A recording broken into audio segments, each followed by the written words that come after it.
ఆ బావ బామ్మర్ది రాత్రింబవళ్ళు కష్టపడి సంపాదిస్తున్నారు.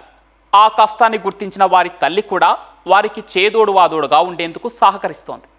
అంతా సాఫీగా సాగుతోంది. వీరి పని కూడా సులువుగా అయిపోతుంది. ఈ క్రమంలోనే ఒక్కసారిగా వారి ఇంటిపై పోలీసులు దాడి చేశారు. అణువణువు జల్లెడ పట్టారు. ఇల్లంతా చిందరవందర చేశారు.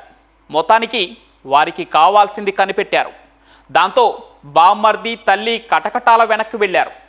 బావ పరారీలో ఉన్నాడు. ఇంతకీ వారంతా దేనికోసం అంతగా కష్టపడుతున్నారు?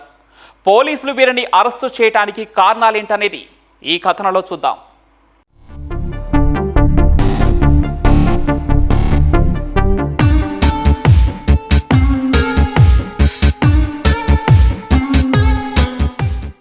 మెదక్ జిల్లా పెద్ద శంకరంపేట మండల పరిధి చేలపల్లి గ్రామంలో ఈ నెల 14వ తేదీ రాత్రి దొంగలు చెలరేగిపోయారు. తాళం వేసి ఉన్న ఇళ్లను టార్గెట్ చేసుకుని పెద్ద మొత్తంలో చోరీలకు పాల్పడ్డారు.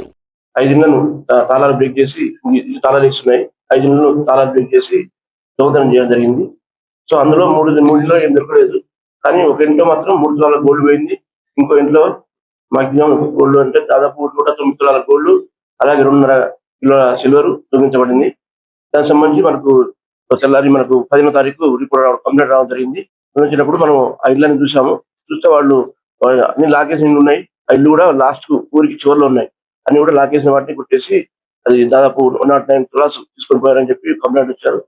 అలాగే సిల్వర్ కూడా 2.5 kgs పోయిందని చెప్పి మనకు రాములు వ్యక్తి కంప్లైంట్ జరిగింది.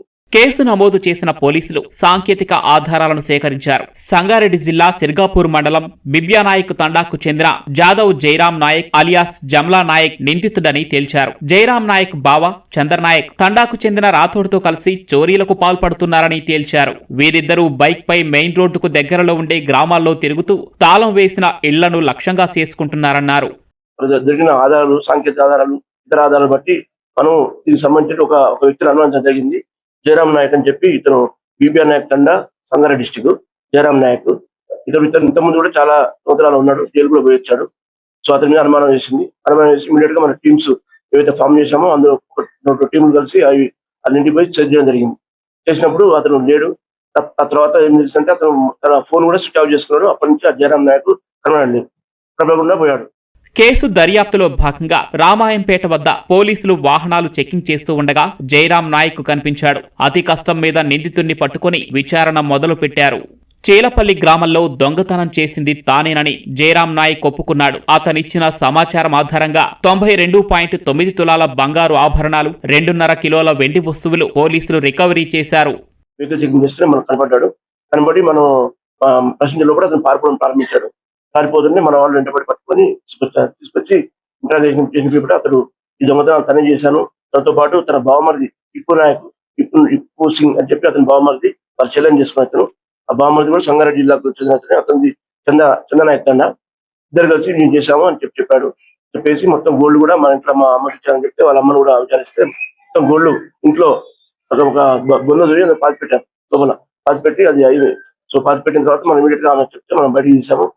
పంచ సంవత్సరాలు తీసేసి చూస్తే మనకు అది దాంట్లో మొత్తం దాదాపు 92.9 తులాల గోల్డ్, అలాగే 1.7 kg ఆఫ్ సిల్వర్ లభించింది. అది దాని విలువ దాదాపు 1.30 లక్షలు ఉంటుంది. దాన్ని మనం కంప్లైంట్ పిలిపించి మనం చూపించాము. చూపిస్తే అన్ని వస్తువులు గుర్తుపెట్టాడు. కొన్ని ఒక 10 తులాల వరకు మిస్ అని చెప్పాడు. అది అడిగినప్పుడు ప్రశ్నించినప్పుడు మనకు ఇంకొక ఇప్పు సింగ్ అని చెప్పి ఇంకా A2 పరారిలో ఉన్నాడు. సో అతని దగ్గర ఉందని చెప్పాడు. అతని కోసం కూడా మనం గాలిస్తున్నాం. బంగారం పోయిందని ఎంతో బాధపడ్డామని, తిరిగి పోలీసులు అప్పగించడంతో ఆనందానికి లోనయ్యామని బాధితులు సంతోషం వ్యక్తం చేశారు. పోలీసులు చాలా అప్రమత్తంగా అందరు డిఎస్పీ తుఫాన్ డిఎస్పీ వారు వచ్చారు. మా బాలరా సార్ చాలా శతవిధ ప్రయత్నం చేసి మా బంగారం 80% వరకు రికవరీ మాకు ఇచ్చారు. దక్కిన బంగారం వెండి కూడా తీసుకొచ్చిస్తామని చెప్పి ఇంకో అతను దొరకలేదు. కనుక చాలా సంతోషంగా ఉన్నాం సార్. పోలీసులు ఈ కార్యక్రమం ఛేదించేందుకు వాళ్ళకి ధన్యవాదాలు చెప్తున్నాను. పోలీసులు నిరంతరంగా శ్రమిస్తూ రాత్రి పగలు తేడా లేకుండా వారం రోజులలోనే ఈ కేసును పట్టుకొని మా బంగారాన్ని మాకు అప్పగించినందుకు పోలీస్ శాఖకు మరియు ధన్యవాదాలు తెలియజేస్తూ సంతోషం. జయరాం నాయక్ ఇప్పటికే చాలా దొంగతనాలు చేసి జైలుకు వెళ్లాడని, అతనిపై 78 కేసులు కోర్టులో ట్రయల్లో ఉన్నాయని ఎస్పీ తెలిపారు. చీలపల్లిలో జరిగిన 5 దొంగతనం కేసులతో పాటు నిజామాబాద్, కామారెడ్డి జిల్లాలో జరిగిన 12 దొంగతనం కేసులను కూడా జయరాం నాయక్ అంగీకరించినట్టు పోలీసులు తెలిపారు.